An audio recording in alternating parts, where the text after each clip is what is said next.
Good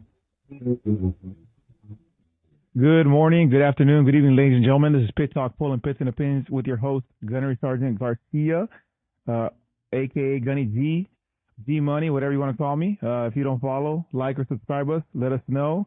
Uh, do it, and then let us know how our podcast is doing. Either way, no skin off my back. I'm doing this for the pleasure of my mental health, right? We got a special guest hailing in from Texas, the great state, the free state of Texas. But before we get there, again, follow, like, subscribe, all social media platforms, to include TikTok. That thing is an onion to peel for sure. But anyways, we got a very special guest. We'll get right to it because, again, ladies and gentlemen, if you're listening, tuning in, it's going to be a great show. Parenting 101. I want from its finest parent in the world. Deric, do you hear us? I can hear you, man. Good All right, go morning. ahead. The Good floor is yours. afternoon and good Introduction. evening. uh, introduce us. Where are you from? How you married with kids? Can you talk about a little bit of your family? Yeah. I'm in Dallas, Texas, married, 7 years, together 10, three kids. Landon's 14, Ophelia's 7, Rowan's almost 2. And if you're picking up that mathematical equation, I have a 14-year-old from a previous relationship, but met my forever bride a few years later, and we got hitched, and no turning back now. That's what I'm talking about. Where are you from? Yeah. Boston originally, but in Dallas Bo- now. what? Boston, Texas. What's the comparison like?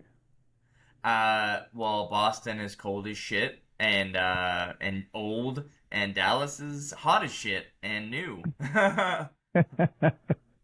That's awesome. We're gonna get right into it, man. I am you're probably not your number one fan because again, I'm not that guy, but my wife loves I you. think you're that guy, Parent. bro. My wife loves you. I got introduced to you through my wife, and I was following you, and I'm like, oh my god, this guy's hilarious. I bet he gets so much feedback, negative and positive. But we'll get there. We'll get there, and eventually here during the session. Well, we'll get right to it. Why is social media important for your small business? Can you tell the listeners about your small business and why social media is important Yeah. for it? Yeah, well, actually, I'm kind of, business is evolving for me the last couple of years, man. I've been starting side hustles forever, like forever. It actually, dude, it took me till later in life, but when I was like 12, 13 years old, I used to play online video games. And even back then, bro, I'd always want to be the leader of the team. I'd always want to make my own teams. And back then, I didn't know that's what an entrepreneur was. So I must have something fucked up in my head. Um, but fast forward to today, man. I've got a chocolate company that's doing, uh, you know, objectively decent. We're in about 1,300 Walmart stores. We just launched nationally with Sprouts Farmers Markets and about 321 stores. We're in some local Whole Food stores, and then of course we got e-commerce that we just turned back on last month and really shot out of a cannon. Kind of all of it attributes to social media, but it was a little bit of an accident, right? Like I think where a lot of people fuck up with social media in their business is they do advertisements on social media. Hmm. And something I've been saying for a really long time, I'm wondering if I'm ever going to turn it into something that I fucking say, but everything you pay for entertainment, you pay to skip the fucking ads. Netflix, you Mm. pay extra, don't get advertisements. Hulu has an extra tier, so you don't get advertisements. YouTube, you can't wait the 5 seconds before you can skip the fucking video. And then these small, struggling side hustles or whatever, all you're doing is putting out ads. So, what I was able to do and what I've been fortunate to do is build an audience around me, and then I just happen to sell shit. So, it's really not like putting out ads, man. It's like building relationships with people. And then I've been in sales my whole life. There's a quote that people buy from people that they like, right? Mm. So if I can build a big audience of people that like me, if I can produce a quality, because that's the other thing, I'm always going to put out quality shit. I'm never going to sell tchotchkes and bullshit. But if I can put out quality stuff, then people will fucking buy it from me. So it's been, Mm. instrumental this last at least, year specifically. I will say, side note, I did go to order a sweater, and you don't have my size because I'm an extra large man. So I was a little bit upset about that, but that we'll talk later about that. It's We'll fine. talk later. We'll Maybe you'll talk give me offline. like maybe give me a military discount, 10%. I don't know You got for hassle. it. Um, But on to my next question. What's the number one? Obviously, you touched. I think you touched a little bit, but using social media ads. Uh, what advice can you give somebody that's trying to start a small business, uh, like yours? I don't consider it small. I think that's pretty big, actually, to be honest. But No, it um, sucks every day. It sucks the life out of yeah. me. It's big. So here's the thing, man. It's there's this really good book called The Second Mountain, and Hmm. it's a fucking. I'd highly encourage anyone that's on this pursuit of like more, like building more to read it. Um, it's this concept that the first mountain is this quest for wealth, like accumulation. I want the house, the car, the bank account, the shit that I want. The second mountain is when you realize the actual quest is to pursue shit that you love. So it's really Hmm. not about the material possessions and how much you have. It's about, are you doing shit that like fills your cup up at the end of the day. That's not to discount like go do your hustle like I think until you can achieve that first mountain, it's hard to look for the second mountain, right? It's like, well, bitch, I'm poor, Yeah. so I need to do shit that's gonna solve that problem first. Um, but in the sense of like what advice I would give, man, is it's kind of intertwined in that it's like find reasons to love what you do, not try to find reasons to make money doing what you're doing, right? Like, That's you good. know, one of the things that I've realized now, we started this chocolate company 4 years ago, and for the first couple of years it was a fucking grind, man. But for me, it was a little bit of an escape. Like I was a VP of sales at this big tech company. I had reached that first mountain, right? Like I Hmm. had everything I ever wanted, and I was fucking miserable. So I was just like, let's start. My wife was like, let's start something. It had been a couple years since I started a business, so we decided let's fuck around with chocolate. And it was a fucking grind, dude, because I'd never done anything in food before. I'd never started a consumer brand before, and I was kind of just like learning, like falling down, scraping my knees. It wasn't until that like third year that I actually stopped giving a fuck about what I was doing with the chocolate company and started doing whatever I wanted to do. That shit started taking off in a good way. Dude, I make videos telling people to go fuck themselves with my chocolate, and I get bigger sales in a day than I'd ever previously, and I fucking love it. That's the thing. Yeah. I love it because it's not work Oh anymore. man. You know what that whole saying like, oh, if you find something you love, you won't work a day in your life. I love telling people to go fuck themselves, and people buy stuff from me for it. So it's like, bro, this is what it meant. This is what this. I've done it. Oh, I can't. Oh man, it's early over here, so everybody's sleeping. But I want to laugh so hard. Um, it's actually funny. I was to digress the excitement for me. I was quote. Somebody said, I got my thoughts all over the place. I apologize. Passion over money. Choose what you do. If you like doing something for free, if you do it for free, say, just use the sport basketball, right? Let's just use basketball. That's the first thing that pops in my head. Uh, if you love basketball so much and that's your passion, well, do that, right? And don't worry about the money because the money, if you're good, if you do it enough, you'll probably get paid later, but the wealth will come later. So choose passion over money, and that's kind of along the lines of what you're talking about. And I appreciate that because everybody wants to jump in and just make money right away, and that's not. I don't think that's realistic. Do you Oh, agree? it's not realistic at all, bro. Yeah, well, because you gotta like get in with what you're doing, man. Like, especially in the business world. So, like, we'll use your basketball analogy. If you fucking love basketball, but you're not 7 feet tall, like, all right, so you're very limited on if you're gonna make it pro. But are you going to the conferences and are you getting integrated into the community? Eventually, those connections are gonna present opportunities for you. But I think Mm-hmm. way too many fucking people try to look for the dollar signs first, and like what do you think? It's fucking on the ground in front of you? Like, you gotta dig for that shit. And digging is the shit that you gotta work on with, like, meeting people and putting the fucking Yeah. sweat equity into the shit that you're trying to build. That's one of the, I Yeah. mean, that's the biggest thing I've learned, bro, is like, there's no fucking easy money anywhere. And even now, bro, it's not easy. Like, I have not replaced my fucking big time VP of sales income yet. So it's still a fucking grind, bro, but I love what I do. Like I fucking love this journey that dude, last month I sold a bunch of we've made 2 grand on fucking middle finger stickers, bro. Like I'm living the dream right now. And sometimes it's hard. Sometimes it doesn't feel like a dream, but I gotta remind myself it's like, bitch, like you literally give middle fingers and talk shit about children on the internet and you're making money. Like chill.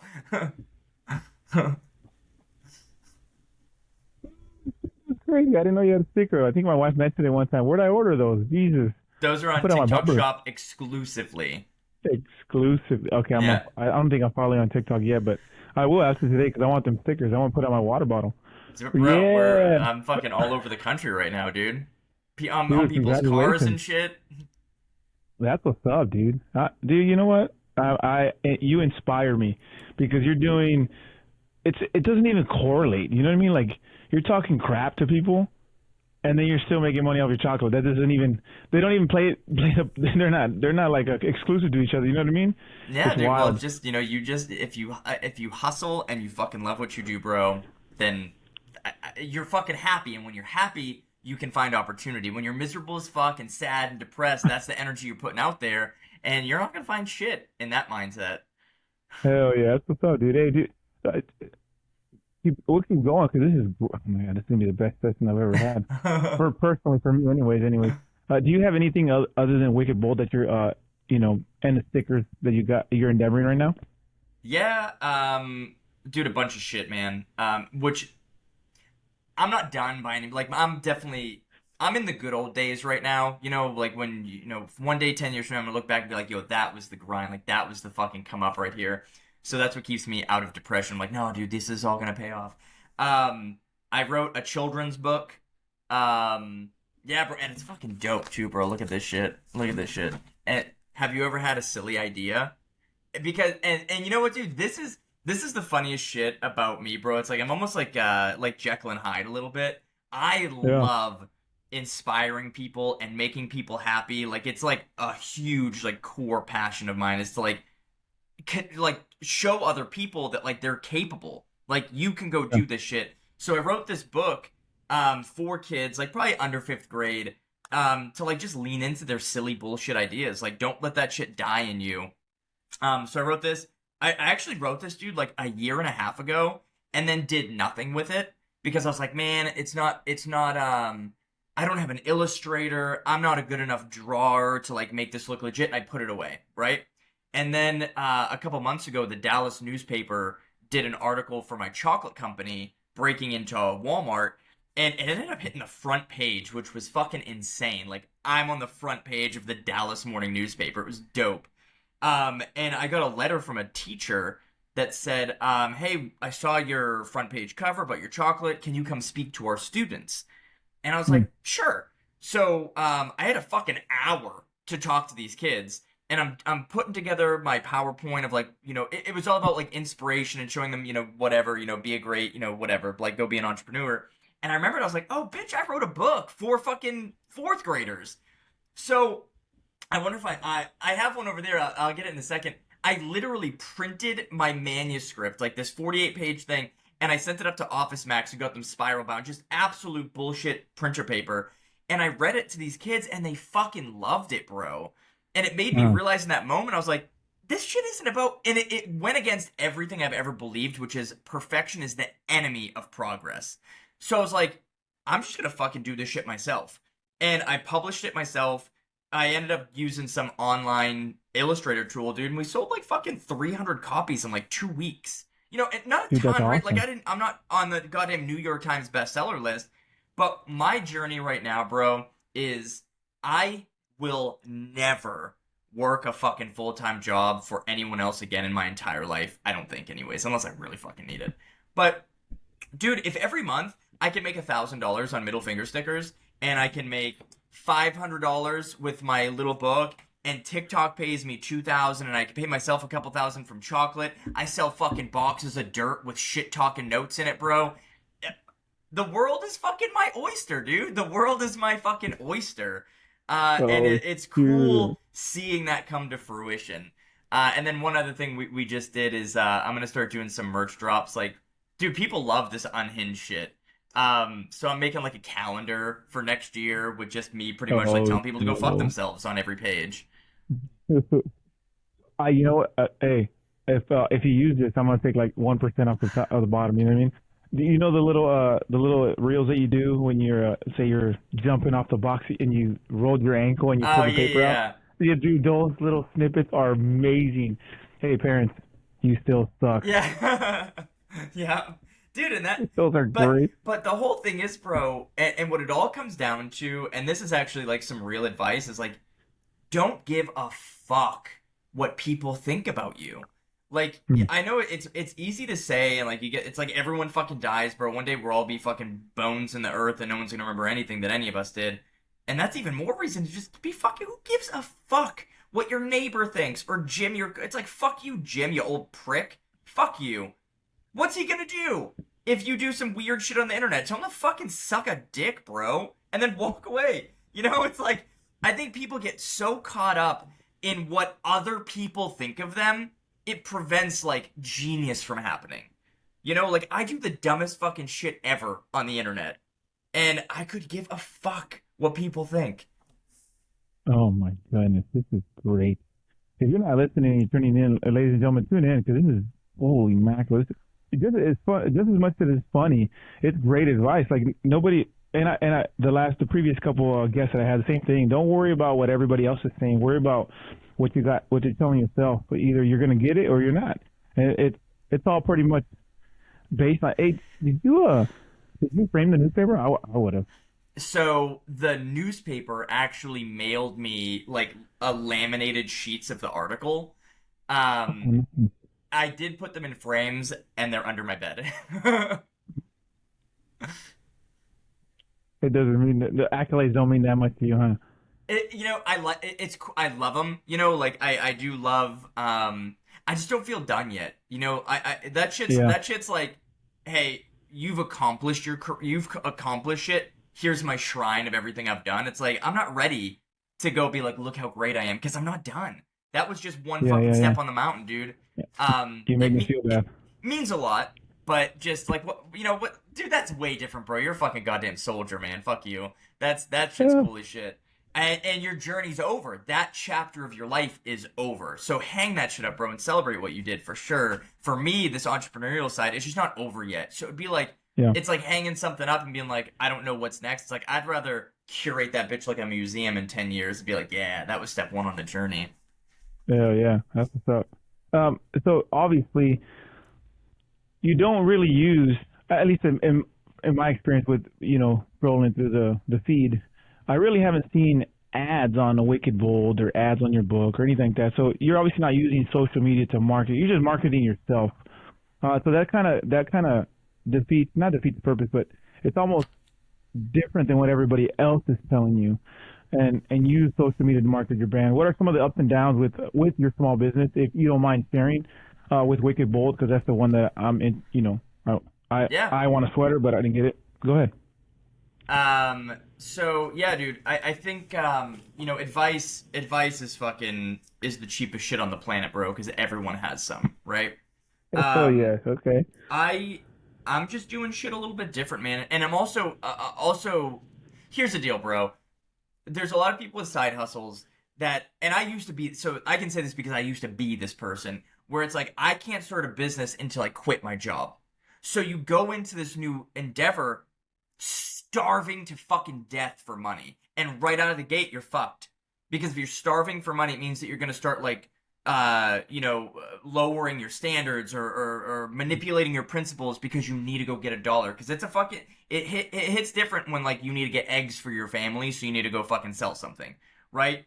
With Wicked Bold, I started the company while I was a VP of sales, so I was making plenty of money, and I used that to go start Wicked Bold.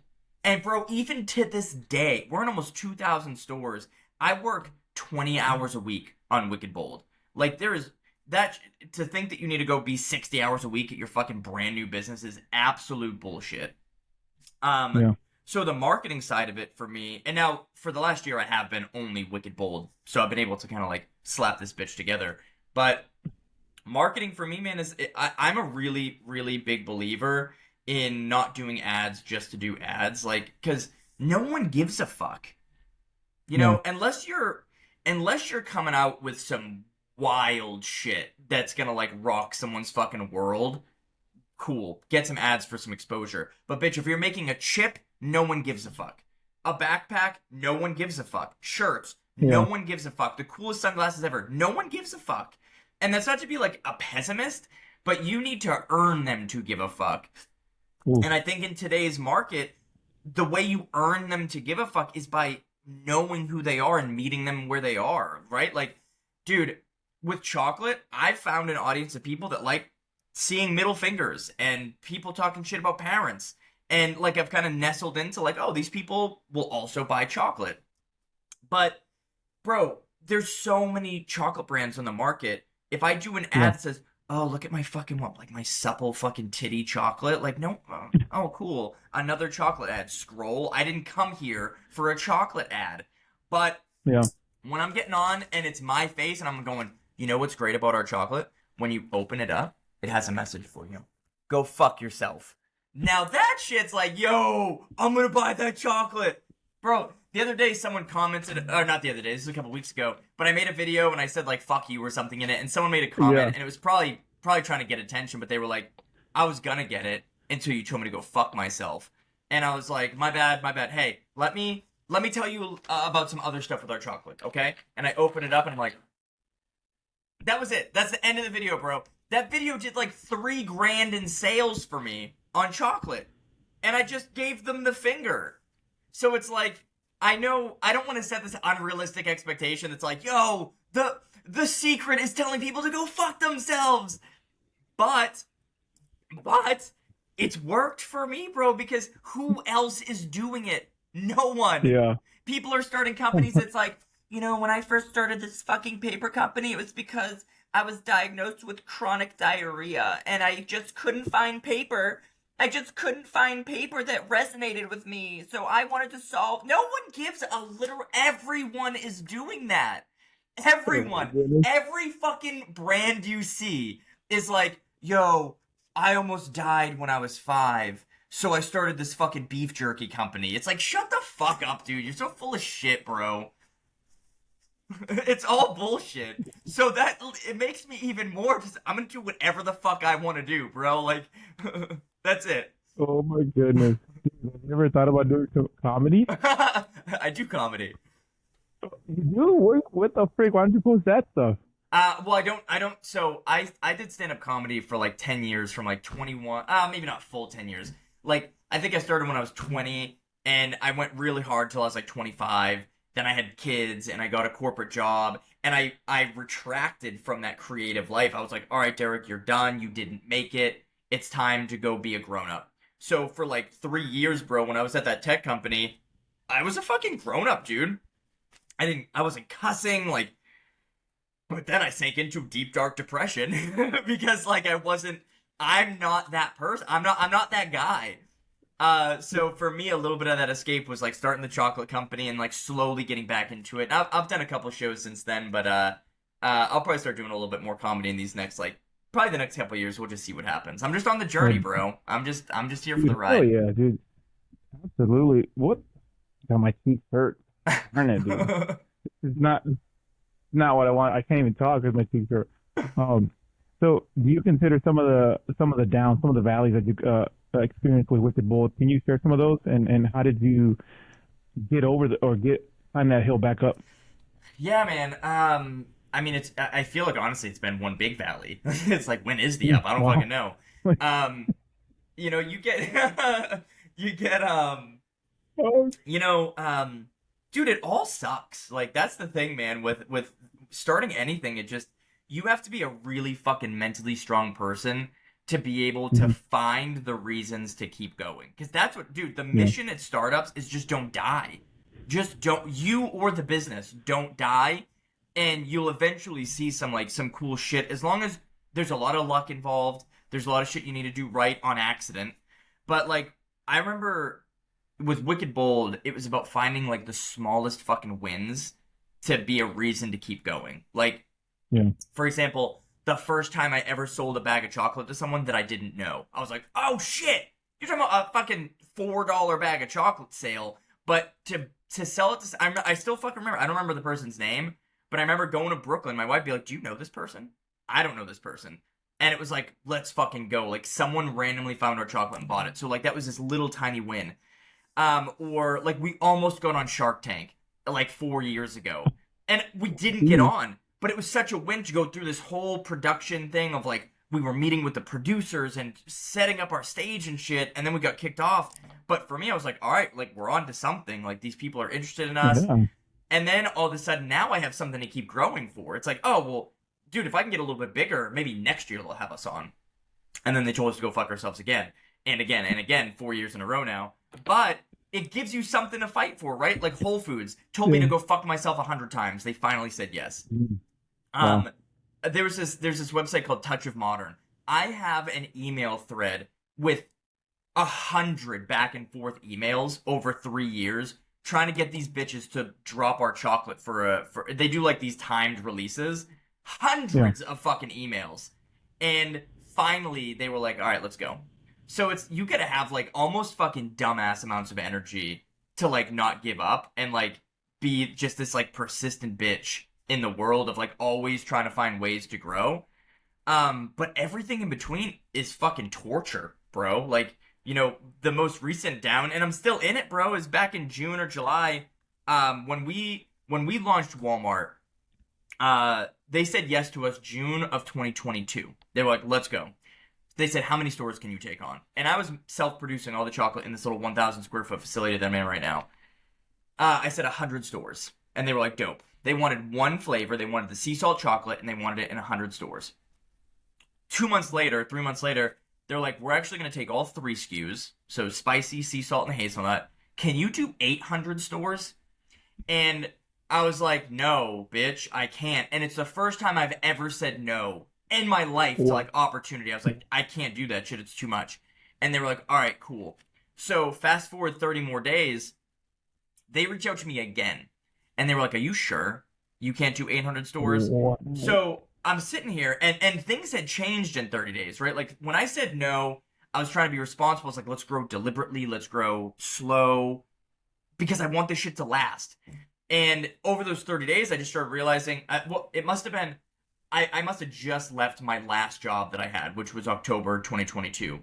And I started doing some forecasting. I was like, fuck, bro, like even with 100 Walmart stores, that still isn't making me enough money to like feed my family. I might need Wicked Bold might die, or I might need to get another job, and I don't want to do that. So I was like, fuck it, let's do 800 stores.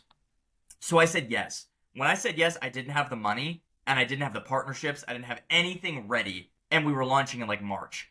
So from yes, I went and found a co-manufacturer in California.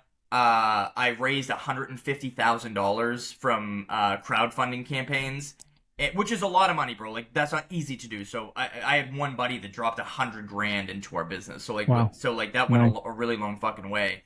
But what it also did was stretched me real fucking thin. Like all of a sudden, and I knew it going in. Like one mistake and we're fucked. Because we don't have money. Like I'm not fucking sitting on $1 million bank account for Wicked Bold. Like I think right now we got like fucking 10 grand in our business account, bro. Like we're not balling out of control. And you get really fucking leveraged, and that brings so much stress, bro. Because like I said, one mistake on $100,000 order, you're fucked. And what happened was we got fucked. The co-manufacturer that we got in San Diego ended up absolutely fucking us. They kept taking our money and they couldn't complete what we needed them to get done, and we ended up losing like $150,000 because of them. They went out of business, absolutely fucking ravaged us, and I almost gave up in that moment. I almost quit. Wow. Because I was like, how do I come back from this? I literally had an email typed up to the Walmart people of like, hey, I'm so sorry, but we're fucked. Like we're out. And right before I clicked send, I called my buddy Ed, who's he's a little bit older than me. He's been in like huge startups before, and he kind of talked me up the ledge. He was like, well, dude, just keep going, just next step. So I didn't send the email. We kept operating, and I was like, all right, let's keep growing. I'll try to outgrow this. I'll try to raise money. We've done neither, right? Like we've grown, but dude, food and beverage, consumer brands, bro, like your margins are absolute dog shit. So like we're never flush with cash ever. It's always fucking dick to mouth, hand him, whatever. So, dude, like we're like our clock is ticking right now. Like, cause of that 150,000 that we lost, all of that money was for other people, right? And they've been understanding, like, dude, we got fucked. Like, we're trying to overcome it. Now they're starting to get impatient. Like, where's my fucking money? It's like, bitch, I know. So now it's like, are we gonna make it? right? Like we're in Wow. 2,000 stores. We're gonna do probably like $900,000 in revenue this year. We're fucking broke. We have great product. We get great reviews. People love our fucking chocolate. But it's also like the reality is, as a small business trying to get big, it's fucking expensive, bro, and it's harrowing. It's like being in the middle of a hurricane in a sailboat. And it's Yeah. just about hanging on, dude. Like for the last 4 months, 5 months, it's just hang on, don't die. And right now, like that's all. I'm just hanging on, like day by day. What's gonna happen? What's gonna happen next? And Wow. if you do, here's the shit that I've resolved. Like there's two streets. We make it, we don't make it, right? We Mm. make it is if we make it, it's because like I'm resourceful. Did I meet the right person when I went out to that event? Did I make a good impression on X? Like, can I put together a TikTok video that inspires people to buy out our inventory and flush us up with cash? Maybe. Those are all fucking maybes. I do them every day, right? Like I'm exhausting those efforts. Road 2 is we're fucked, right? And one of the things that you have to come to terms with is like not everything that you start is gonna be the golden ticket, right? Like Yeah. if you've never started a side hustle before, right now you should be like, I'm fucked. It's going to break. It's not gonna work. It's those little failures along the way that when you finally find the right thing, all your experience of sucking actually helps it work. Like Wicked Mm. Bold, dude, I've started so much dumb shit and failed in my life. Like I was drilling holes in pennies trying to sell penny necklaces like a fucking asshole. I started a tech support company, an automotive detailing company, a fucking cell phone repair I've started all these little bullshits. They've all fucking not worked. But each and every one of them, I get like a little scar on me.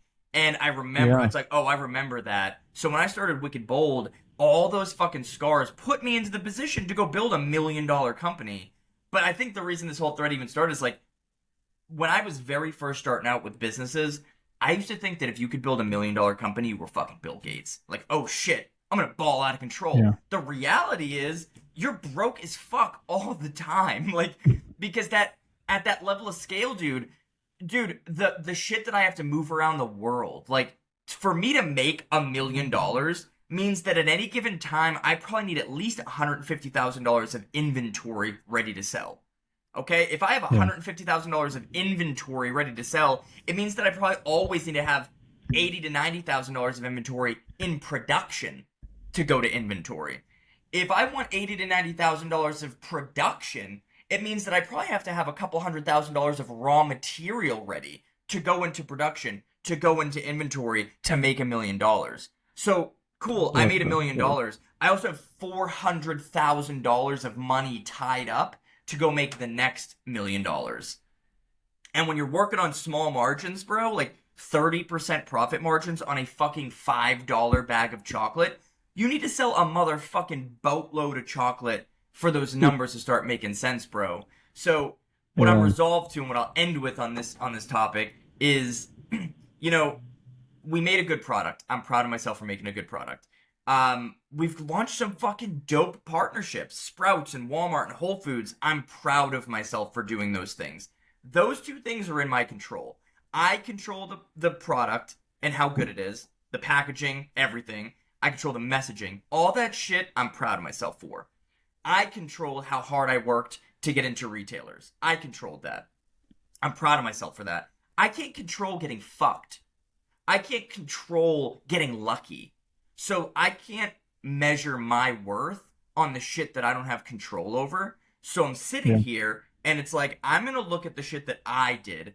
And if I'm proud of that, it tells me that the next thing that I'm going to do is also going to have some really good potential.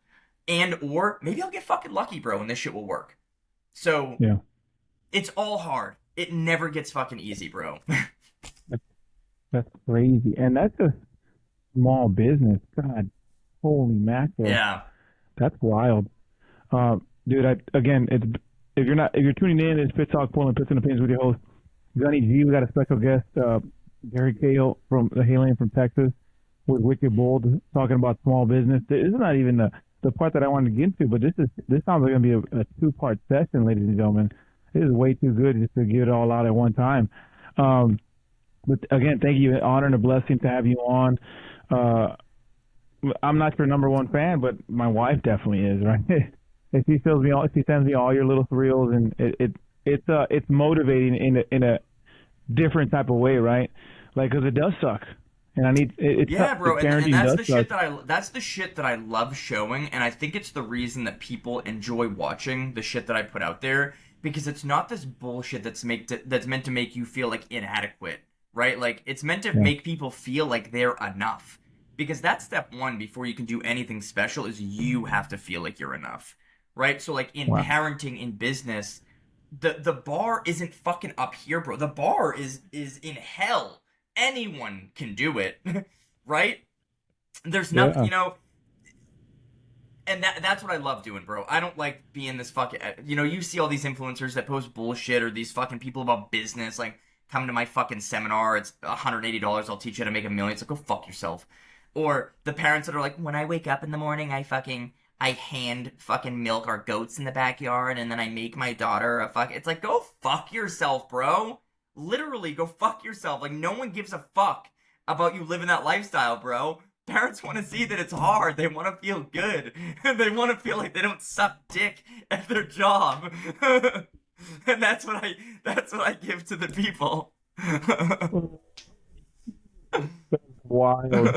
It's true. That you just freaking see the stupidest things make a million views. Like, oh, I woke up this morning, had coffee, looked at my backyard. Dude, nobody has your backyard. Stupid. I don't even know why there anybody's. Anyways, that's a different conversation. But yes, that actually kind of flows right into what's the this age, this current culture that we're living in. What is the most significant difference between you growing up and your kids growing up now? I don't know if that's cultural, but I mean, there's definitely a stark difference for me. Like, I grew up, Yeah, for the most part, like, pretty poor. There was, like, a glimmer of time in our life that, like, shit was going well. But when you have yeah, parents that are addicted to drugs, like, that shit typically doesn't last very long. So, both my parents got super addicted to OxyContin when I was, like, 12 and 13 years old. So, like, yeah. I was, like, my timeline was, like, poor, poor, poor, not poor, impoverished. So, like, that was the timeline for, I had this little blip of, like, ooh, and it was just quickly over.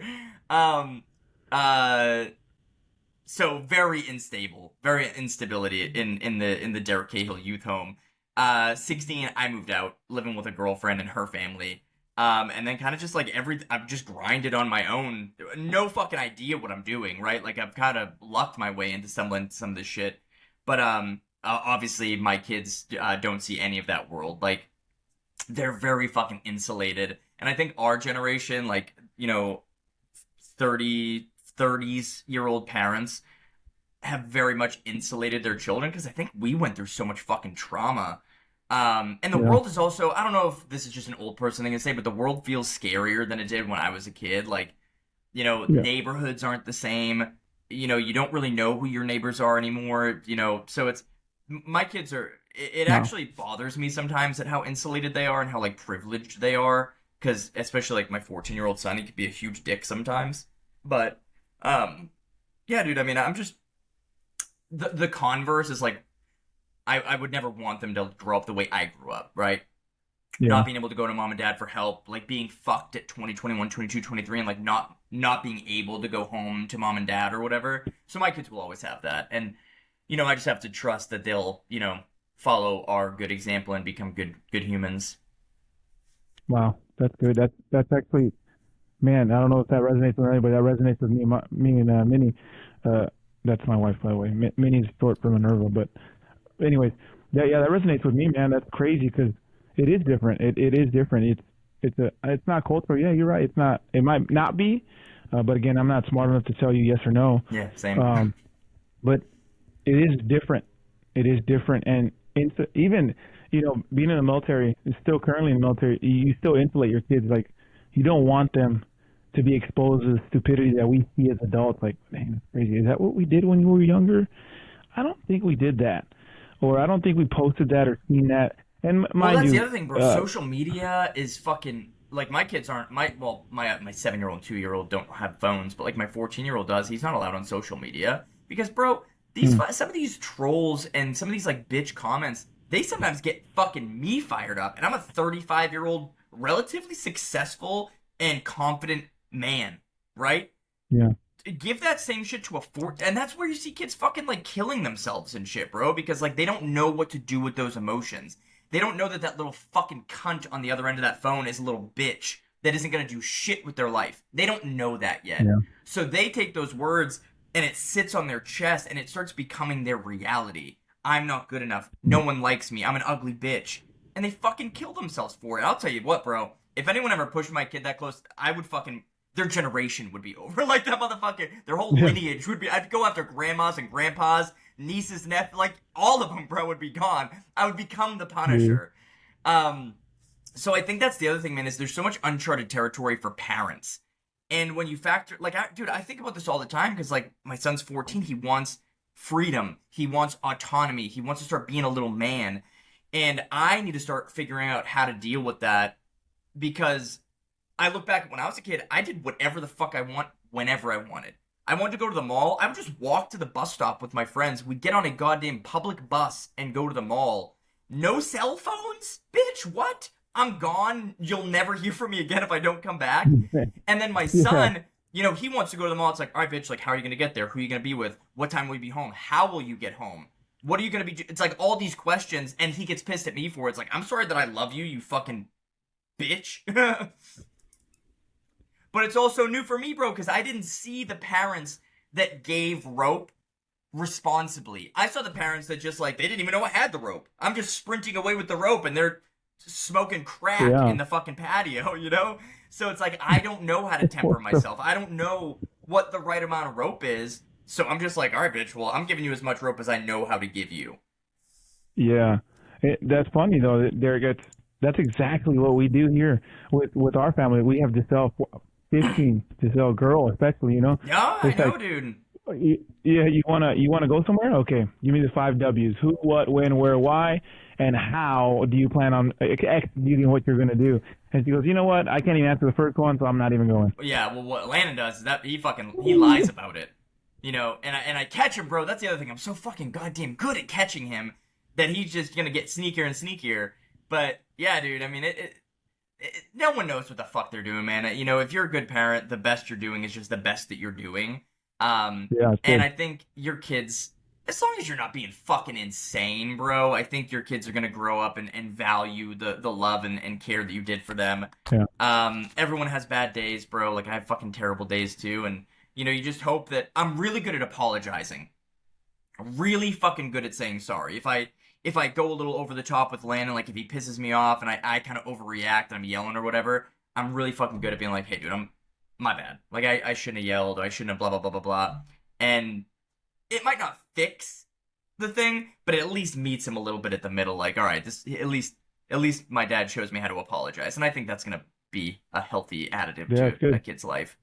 That's good. It also it's actually funny. It goes into the next question. Is like, hey, why did you decide to talk about parenting and follow in family on social media? But it sounds like because it's real. It's real. It's raw, and sometimes you just you gotta laugh about it because obviously with your videos, there's a lot of people going through the same thing or thinking the same thing you are, and you just have the courage enough to here you go, you suck, but it's okay. Yeah, but the other thing, man, it wasn't on purpose. I didn't just wake up one day and I was like, I'm gonna be a fucking parenting content creator. I've never, dude, I still don't really consider myself a content creator, right? Like that's so fucking lame sounding. Um, I just I needed a way to be creative and express myself because like without doing it, dude, like it just gets too dark. Like to have nothing to not be able to express myself and say the shit that I want, like I don't know who I am if I'm not doing that. So I just started by making dumb fucking videos, dude. Like I can go back to 2020 and I'm just making absolutely ridiculous like toilet paper videos when there was a toilet paper shortage. I was just doing whatever I wanted to do. And then, you know, one thing led to another. It's like I made maybe one video talking shit about, you know, my 11-year-old at the time or kids, and I got a lot of good feedback. And I was like, oh, fuck. I mean, I love talking shit, and I love talking shit about kids. I'll do another one. And it just kind of worked itself into being something that I talk about. Um, which is, you know, sometimes when you start a journey, you don't know what the fucking destination is. But that's why I say, like, Yeah. start doing something that you like doing. Like, I love making videos. I love being funny, love making people laugh, and I love making people feel good. Right? Like, for all the LOLs and the ha ha ha's that I get on the comments, dude, I get probably like maybe like one or two messages a week, whether it's a comment or a private message of someone legit being like, dude, thank you so much for like I was having such a hard day and I felt like such a shitty mom and you made me feel normal. And like Mm. I take a screenshot every single time because at one point I want to kind of like print them on a paper and I'll hang that shit up because Mm. I need those reminders sometimes. It's like, sometimes I get real fucking dark, right? Like real like what am I even doing? Like what the fuck am I doing? And it's messages like that that's like, oh, this means way more than just Derek's a silly bitch. Like I'm actually like people legit are like feeling better about their fucking lives Yeah. and Yeah. it's a real big perspective shift, dude. Yeah, it is. My all-time favorite is the one I mentioned earlier. The parenting FO and like doctors, DR, whatever it is, they get DO, whatever it is, PhD, Yeah. whatever the frick, finding out, and then at the very end, Hell yeah. the vote, priceless. Yeah, but it's true because you're sitting here like, you seriously think I can't? You seriously think I'm gonna find out what you're doing? Come on, dude. In the age of networking, internet, your GPS is mine, homie. I know, for You know, real. I know like, where you're at all times, bitch. Drop from the yeah. So, shadows. oh, no, dude. So it's obviously parenting is an experience for you because you haven't seen what right is. Is that fair? Say that one more time. Parenting is an experience for you, and you're just kind of figuring out where the water goes Oh because yeah, you yeah. don't know what right looks like. Yeah. Mm-hmm. Yeah. And obviously that's helped you build a foundation, not a brand per se, but a relationship with others through your trials and tribulations. Can you talk about that, your experience? Obviously, you mentioned it earlier. Um, about building like the tribe of people on the internet. Sure. Yeah, Yeah, and then I get a bounce because I have someone that's about to be coming up here to meet me for you're good. to pick up It, some it, local middle you finger let me know. stickers. Um, so yeah, man. Again, it wasn't on purpose, like, and it honestly, it's not even until recently that I'm even realizing that I have a little tribe of people. Like I think I just broke 800,000 followers on TikTok. I don't consider myself to have a fucking $800,000 or 800,000 person tribe.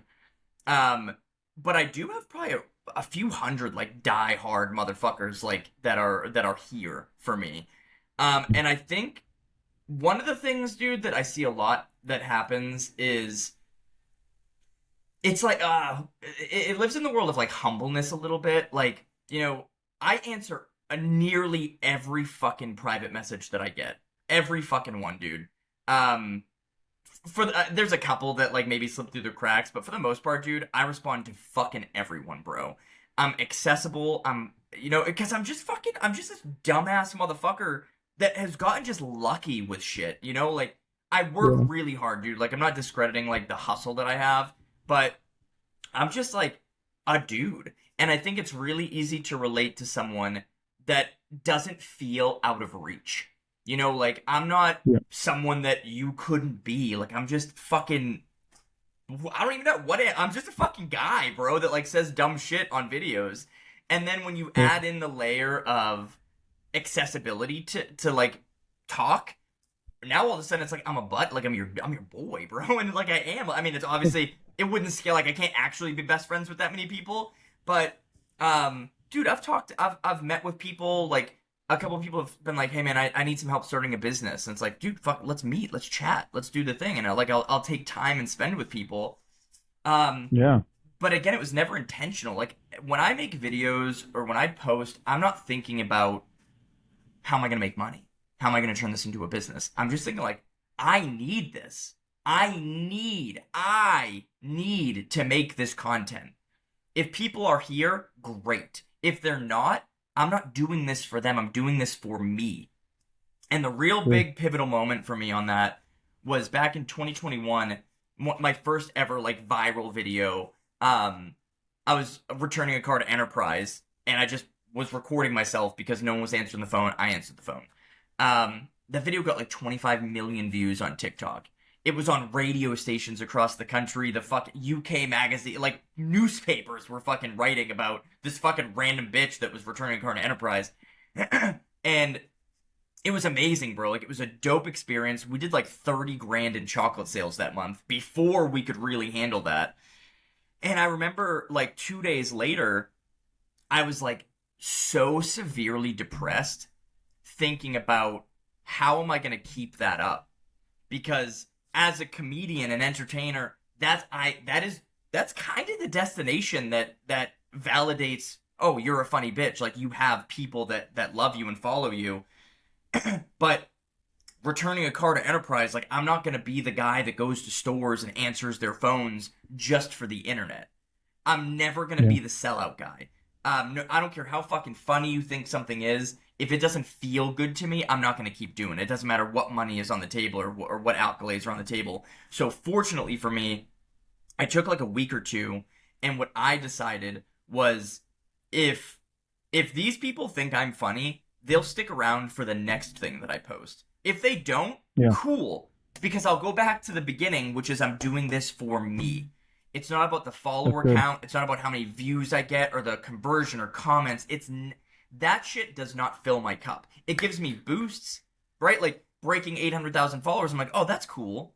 But I'm not the guy that's going, hey guys, let's get me to 900,000, because it's a made up fucking number, bro. It's like a participation trophy, right? It's like, Mom, Dad, I got 11th place in the foot race. How many people? 11. You know, it's like, go fuck yourself. Throw that goddamn trophy in the trash. And that's what followers are on the internet. And I think it gives people a false sense of ego. Oh, I have 1 million followers. It's like, bitch, you are the dumbest motherfucker I have ever seen in my entire life. Okay? Because there's a huge difference between...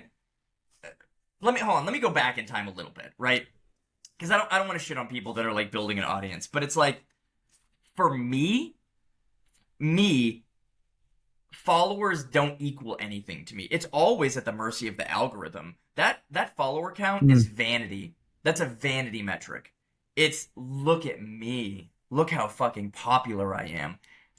What I measure as impact is, Deric, are you having fun? Like, do you laugh at your own fucking videos? Does the content flow? Like, does it feel normal still? And then, are the people in the comments, like, do they value what you're doing? Like, are you giving what you intend to give? And as long as those three things are hitting, dude, it really doesn't matter if I'm getting 1,000 views or 1 million views. 1,000 views would piss me off, but 1 million views.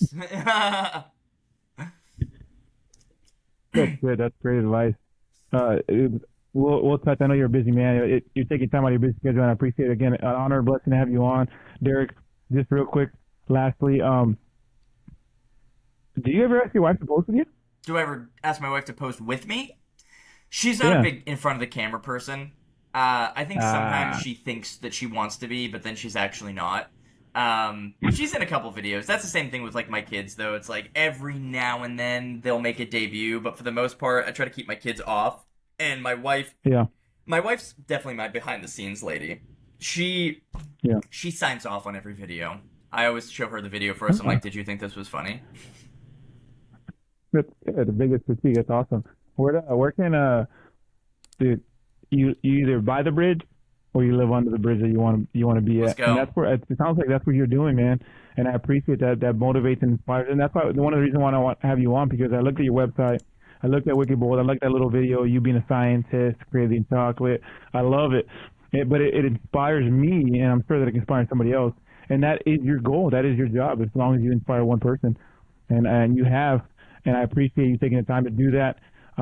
Where can, obviously, you're big enough to know your name. No. But where can they reach you? Not quite yet, bro. Where can people reach you at to just message you, hey, look, give me something today, because I don't know if it's today's the last day or not. So I'm on Instagram, Deric, DERSC _ Cahill, CAHILL. TikTok is obviously at BoldFam. Yeah, you can message either. Like I said, like I'm pretty open. in the DMs, what I'll tell you is like I'm probably not the best dude to go to for advice, just 'cause like I'm in the fucking thick of it too, bro. Um, and yeah, I don't know what kind of reach you get on this podcast, but I sure as fuck don't. I give you like 500 messages, be like, "Hey, you can do it." um, but dude, my DMs are always open. One thing that I will pitch, for anyone that's like really in the thick of it that wants some like dedicated fucking time, is I do actually I don't even know if it's linked anywhere. It might be my link tree, but I did recently start doing some like side hustle consulting. Well, dedicated hour-long slot, and just whatever the fuck you're going through tactically, like do you need help, XYZ. Like I fucking over the last 15 Yeah, years, bro, I got some little nuggies to share. So if you have some that's dead it. ass need, like that's probably the best way to go. Um because I'll probably always answer the first Instagram, but it's like if that shit's every day, I'm like, all right, bitch. All right, bitch. You can watch the public videos, motherfucker.